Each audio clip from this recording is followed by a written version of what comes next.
Do y'all think that poetry could be an element of hip-hop? Well, my friend says... Of course not.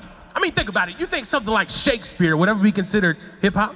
And at the time, I'm like, well, no. There is no way that Shakespeare with knee-length pants, knee-high socks, didn't know a thing about trying to pop and lie, or Biggie and or Pop, swing and crack rock, or mad jump shots, could ever be hip-hop. But that's when it hit me.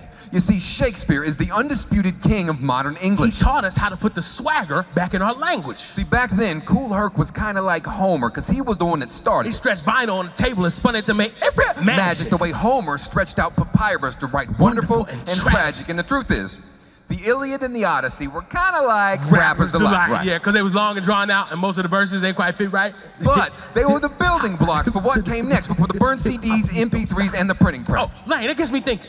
The Apostle Paul must have been kind of like Pop. Right, because they paint pictures of perfection pinned on the cross, and yes, it was similar how they were lost, but by now, shouldn't it seem strange that we always kill the people capable of change? Jesus, Gandhi, Lincoln, Martin, Malcolm, Paul the Apostle, John Lennon the Beatle. Man, Paul McCartney the Beatle. Paul McCartney, you realize he's not dead, by the way. He what? Yeah, the other guys, they'd all been assassinated, but Paul McCartney's still alive. Oh. You heard about his divorce settlement, though, right? I mean, yeah. I bet he wishes he was dead. Okay, and Shakespeare didn't know a thing about selling crack. Or how to rap. But he knew about the beast with two backs, which we call getting some ass. Got Stone Cold Wrath in the brimstone path. And when Martin, Malcolm, Big, and Pac passed, they called it assassination. But strangest thing was, Shakespeare invented the word assassination. Frederick Douglass was just like Outkast, because they weren't afraid to speak real talk about the real South. When dreams got deferred, they moved stone mountains with their mouth. And Allen Ginsberg was just like Drake. Because they both suck. That's right, that's right. Oh, Nicki Minaj. Nicki Minaj is just like...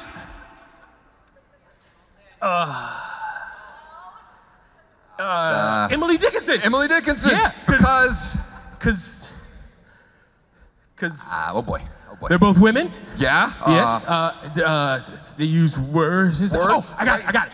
I heard they both had to WAP. Words and poetry. Oh yeah. Okay. Biggie. Who was Biggie like? Biggie was just like Edgar Allan Poe. They both spoke mighty and heavy and slow. They both told great stories of storm clouds and dark skies, and they both loved their moms for most of their lives. And nobody knows exactly why they died. But their words grew wings and continued to fly. You can still hear them rapping. You can still hear them rapping. You can still hear them rapping at my chamber door like quote the Raven Nevermore. Smoking bad Newport because I'm doing corporate assault that I caught in Bridgeport, New York, and I am sure the last poets are like the Wu-Tang Clan. After so many sounds and voices move like one man. And rest in peace, ODB. And R.I.P. Gil Scott. It's not where you're from or where you're at. It's what you've been taught, and I have learned a lot about what I am not, and Shakespeare was not. No sissy little white boy. Nose pressed in a book. No, he spun stories and flung fiction about not judging something by how it looks. He knew exactly how to drop tragedy with knowledge, and just like Kanye, he never finished college. And in his home, he had two beds, and his was the second best, and the best was reserved for his guests, and we are his guests. You authors of what comes next. You could write the next Othello, Macbeth, Romeo, Juliet, King Lear, even Hamlet. Damn it, we are the future dead poets, future dead rappers, future immortal martyrs, live wires and fire starters, masters of our fate, writing to deracinate and assassinate this debate, and pay homage to the very first white